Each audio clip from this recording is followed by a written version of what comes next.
നമുക്കിത് നല്ല ഹെൽത്തി ആയിട്ടുള്ളൊരു സാലഡ് ഉണ്ടാക്കാം അല്ലേ. സംഭവം ഹെൽത്തിയാണ് എന്നാൽ ഭയങ്കര ഈസിയുമാണ് കേട്ടോ. നമ്മളിപ്പം എടുത്തേക്കുന്നത് നമ്മുടെ വീട്ടിൽ തന്നെ ഉണ്ടായിരിക്കുന്ന പപ്പായയും പിന്നെ പേരയ്ക്കയാണ് കേട്ടോ. പിന്നെ വീട്ടിലുള്ള എല്ലാ ടൈപ്പ് ഫ്രൂട്ട്സും യൂസ് ചെയ്യാം കേട്ടോ. ഇവിടെ 2 ടൈപ്പ് മുന്തിരി ഉണ്ടായിരുന്നു, ഞാൻ അതും ഉപയോഗിച്ചിട്ടുണ്ട്. പിന്നെ മാങ്ങ നമ്മൾ വീട്ടിൽ കളിയില്ല കേട്ടോ. വീട്ടിൽ നിറച്ച് മാങ്ങ ഉണ്ടായി കിടക്കുന്നുണ്ട്. ചെനച്ചതും പഴുത്തതുമായ കുറേ മാങ്ങകൾ എപ്പോഴും കിട്ടാറുണ്ട്. അതുകൊണ്ട് ചെനച്ച മാങ്ങ നോക്കിയിട്ട് എടുത്തിട്ട് നമ്മളെല്ലാം കൂടി ഒരു ബൗളിലിട്ട് മിക്സ് ചെയ്തെടുക്കുകയാണ് കേട്ടോ. എല്ലാം ഇട്ട് കഴിയുമ്പോഴത്തേക്കും നല്ല കളർഫുള്ളായിട്ടുണ്ടാവും കേട്ടോ ബൗള്. അതിന് ശേഷം നമ്മൾ മാങ്ങയും കൂടി ഇട്ട് എല്ലാം കൂടി നല്ലപോലെ മിക്സ് ചെയ്തെടുത്ത് കേട്ടോ.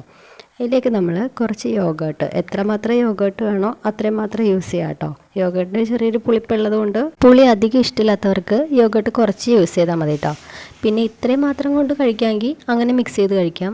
നമ്മൾ കുറച്ച് ഹണിയും കൂടെ യൂസ് ചെയ്യുന്നുണ്ട്. ഹണിയും കൂടി ഇട്ട് കഴിയുമ്പോഴത്തേക്കും ഒരു ചെറിയൊരു മധുരിപ്പും പിന്നെ ആ ഒരു യോഗേർട്ടിൻ്റെ പുളിപ്പും പിന്നെ ഫ്രൂട്ട്സിൻ്റെയൊക്കെ ഒരു ടേസ്റ്റും കൂടെ വരുമ്പോഴത്തേനും ഒരു പ്രത്യേക ടേസ്റ്റാണല്ലേ. ഒരൊറ്റ സ്പൂണിൽ ഒരു 3-4 സ്പൂൺ കഴിക്കുമ്പോൾ തന്നെ നമ്മുടെ വയറൊക്കെ നിറയും കേട്ടോ. ഒന്ന് ട്രൈ ചെയ്ത് നോക്കണേ. നല്ല ഹെൽത്തിയാണ് എന്ന് നമുക്ക് വയറ് നിറയുകയും ചെയ്യും.